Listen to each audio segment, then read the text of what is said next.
j'ai reçu ton ordinateur.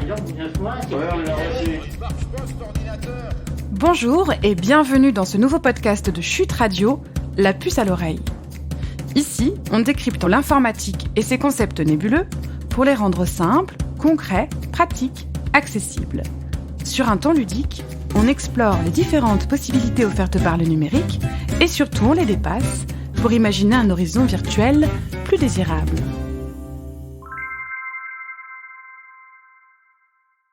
Bonjour et bienvenue dans ce nouvel épisode de La puce à l'oreille. Est-il possible de se perdre sur Internet ? Vous êtes-vous déjà retrouvé désarmé face à trop d'informations ou des indications trop confuses ? Une interface désorganisée peut rapidement lasser notre cerveau habitué à la fluidité sur le web. Alors quels sont les principes derrière l'élaboration d'une bonne expérience utilisateur ? Et que dire de l'influence des designers sur nos comportements ? L'expérience utilisateur, c'est le sujet de ce nouvel épisode de La puce à l'oreille. Pour répondre à ces questions, nous avons eu le plaisir d'interviewer Célia Audan, chercheuse en psychologie cognitive et spécialiste de l'expérience utilisateur. Elle est célèbre pour avoir notamment travaillé sur le jeu vidéo Fortnite. Bonne écoute.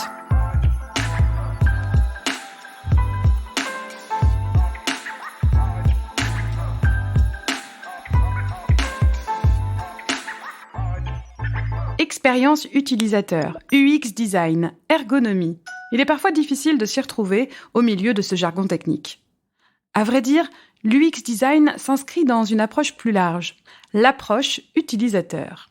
Alors comment qualifier ce processus, Célia Audan ?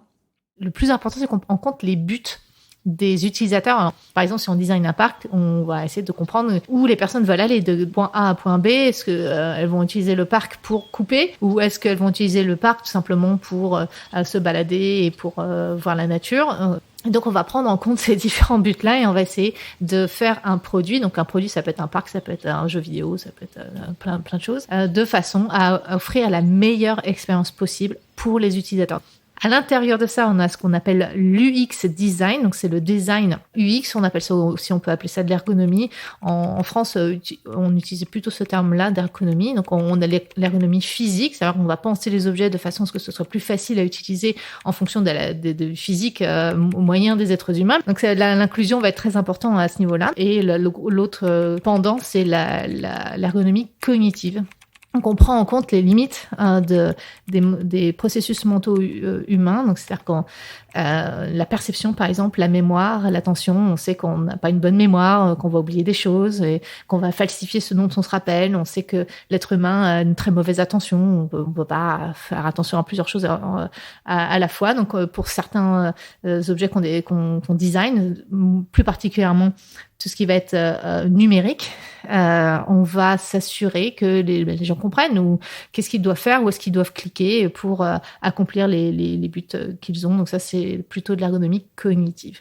C'est ça qu'on appelle de l'UX design. Ça va être un design ergonomique qui va prendre en compte les limites physiques et cognitives des êtres humains. L'approche utilisateur est donc, comme son nom l'indique, centrée sur les besoins de l'utilisateur. Et pour atteindre le design parfait, les UX designers font notamment appel aux sciences cognitives pour anticiper les problèmes que peuvent rencontrer les utilisateurs. Ils essaient également de générer le plus de connaissances possible sur ces derniers.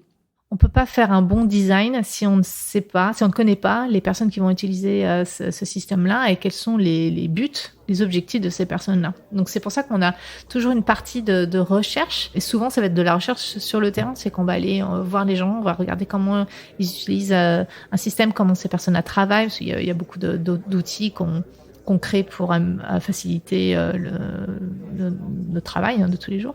Donc il y a toute une partie où on va observer les gens, on va leur demander quels sont leurs problèmes, quels sont leurs buts. Et donc après, c'est à nous de réfléchir comment est-ce qu'on peut designer au mieux l'environnement pour faciliter ces objectifs. Et après, on teste. Donc on fait des prototypes et on teste ces différents prototypes avec les différents types de personnes. Ce processus par itération, c'est-à-dire par retour successif, permet aux UX designers d'affiner encore et encore la pertinence du produit qu'ils sont en train d'élaborer, avec comme ligne de mire rendre l'interface la plus intuitive possible. Est-ce que c'est ça un bon design, Célia Audan ? La règle de base en UX, c'est en général quand on a une bonne expérience utilisateur, on s'en rend pas compte. C'est plutôt on s'en rend compte quand on a une mauvaise expérience et qu'on n'a pas compris quelque chose ou qu'on a fait une erreur et qu'on a effacé quelque chose et on n'arrive pas à le récupérer. C'est là où on s'aperçoit que l'UX est pas bonne. Quand on a une bonne expérience avec un objet ou un système, on s'en rend même pas compte. Mais effectivement, si on a le choix, si on a même quelque chose de très, très bête, si on a 2 tasses en face de nous, une avec une anse et une autre sans anse, et les 2 contiennent un liquide chaud, si on prend en premier celle qui a pas d'anse et qu'on se brûle, on comprendra que c'est une meilleure expérience d'avoir une tasse avec une anse. Donc ça, c'est de l'ergonomie physique, là, pour le coup. Mais c'est le même principe avec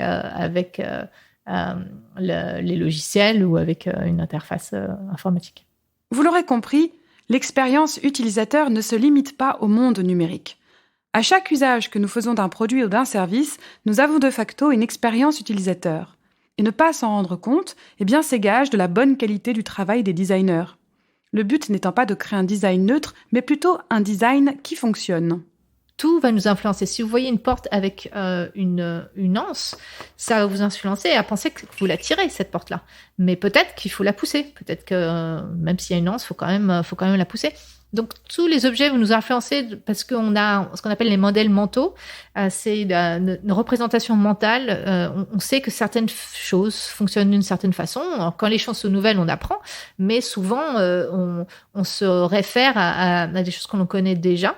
On sait comment une poignée fonctionne, donc ça va nous influencer, essayer de comprendre comment un objet fonctionne. Donc à ce niveau-là, tout design va influencer.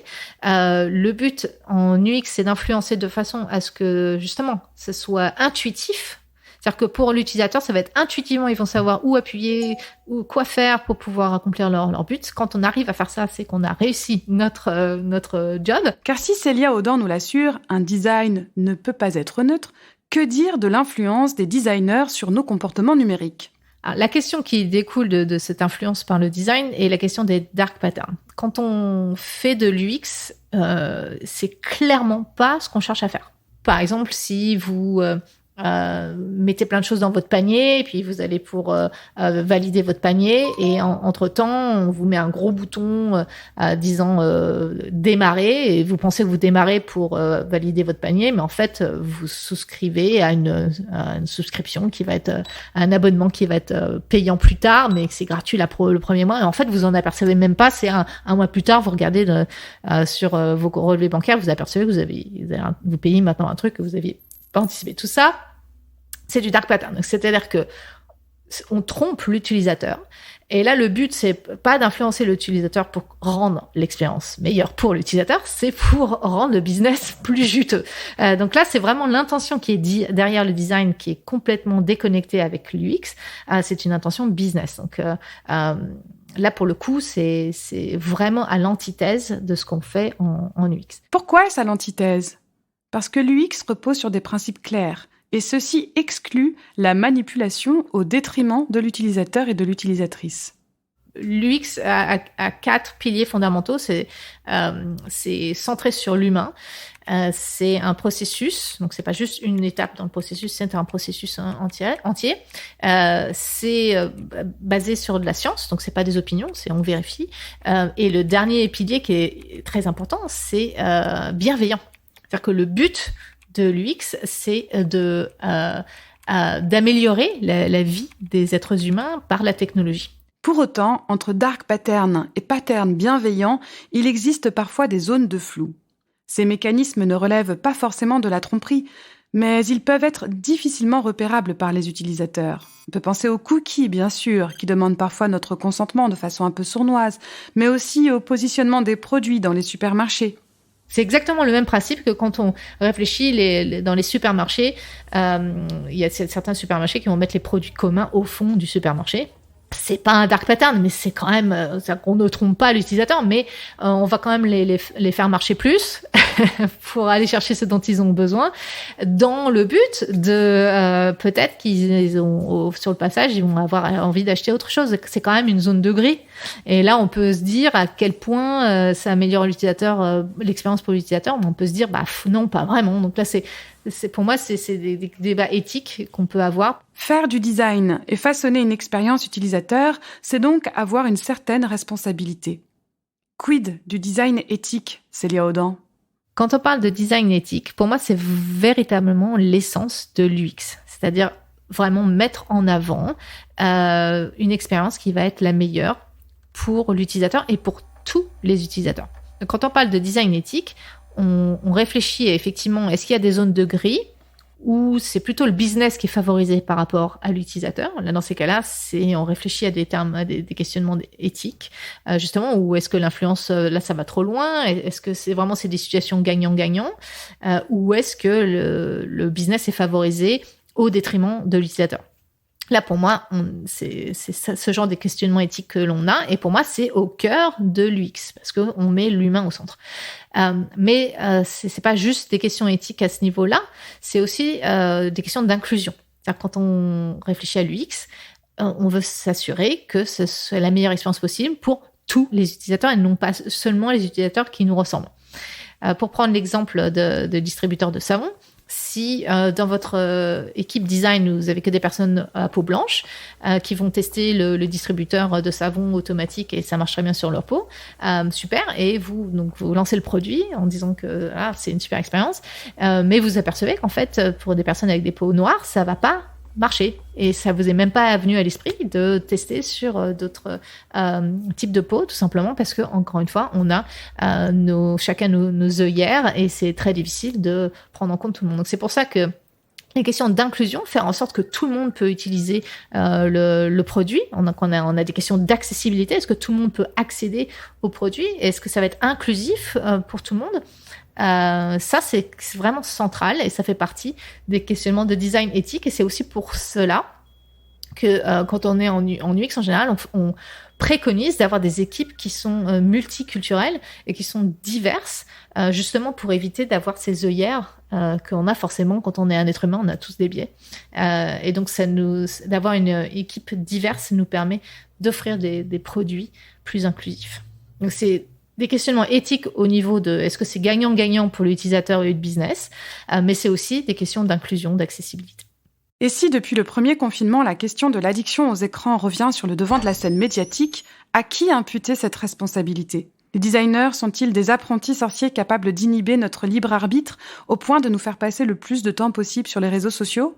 Quand on réfléchit à un design d'un système, que ce soit des réseaux sociaux ou des logiciels, on veut véritablement, encore une fois, que les utilisateurs aient la meilleure expérience possible sur le court terme et sur le long terme. Et bien sûr, on veut que ça te transcrive en un bon business pour la société. Il faut que ce soit gagnant-gagnant, parce que sinon la société meurt et donc on n'a plus le système. La question peut parfois se poser de est-ce que les personnes vont utiliser le système trop longtemps et est-ce que ça va être au détriment d'autres activités. En général, c'est pas une question qui se pose pour nous, mais en général, c'est très difficile de créer des outils qui sont engageants.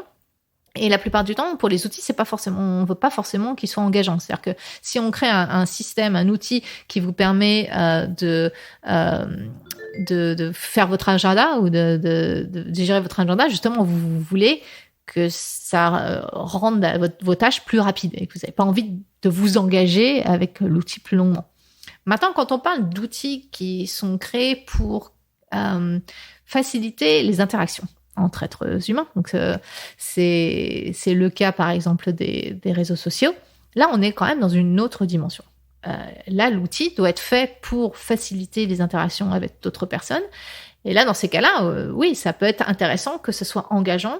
Mais ce qui est intéressant, c'est que ça puisse faciliter l'engagement que l'on a avec d'autres personnes plutôt que l'engagement avec l'outil lui-même. En réalité, le terme d'addiction n'est pas forcément le bon terme à utiliser. L'addiction a une définition clinique très précise. Et la science ne reconnaît que très peu d'addictions comportementales, notamment celle de l'addiction au jeu d'argent. Pourtant, des questions à se poser, il y en a. Pourquoi des réseaux dits sociaux inciteraient-ils les utilisateurs à interagir avec l'interface plutôt qu'entre eux ? Si le numérique, en abolissant les frontières physiques, nous rapproche les uns des autres, c'est tant mieux. Mais si cette surconnexion nous isole, il est peut-être l'heure de prendre du recul. Enfin, nous, on dit ça, on ne dit rien. On vous met juste la puce à l'oreille. Si vous souhaitez approfondir les principes de l'expérience utilisateur et du design, la puce à l'oreille vous recommande Karine Lallemand, méthode de design UX, 30 méthodes fondamentales pour concevoir des expériences optimales, UX Design et ergonomie des interfaces de Jean-François Nogier, et pour les anglophones, le prochain livre de Célia Audan, What UX is really about, Introducing a Mindset for Great Experiences, qui sortira courant 2022. Je suis Sophie Comte, cofondatrice de Chute Magazine et de Chute Radio, et je suis ravie d'avoir prêté ma voix à ce nouveau format. Ce podcast a été écrit par la journaliste Nolwenn Mogwen. Nous remercions également notre sponsor, l'assureur AXA. Pour écouter les prochains épisodes, tapez la puce à l'oreille dans votre plateforme d'écoute et même Chute Radio pour découvrir toutes nos émissions. À bientôt!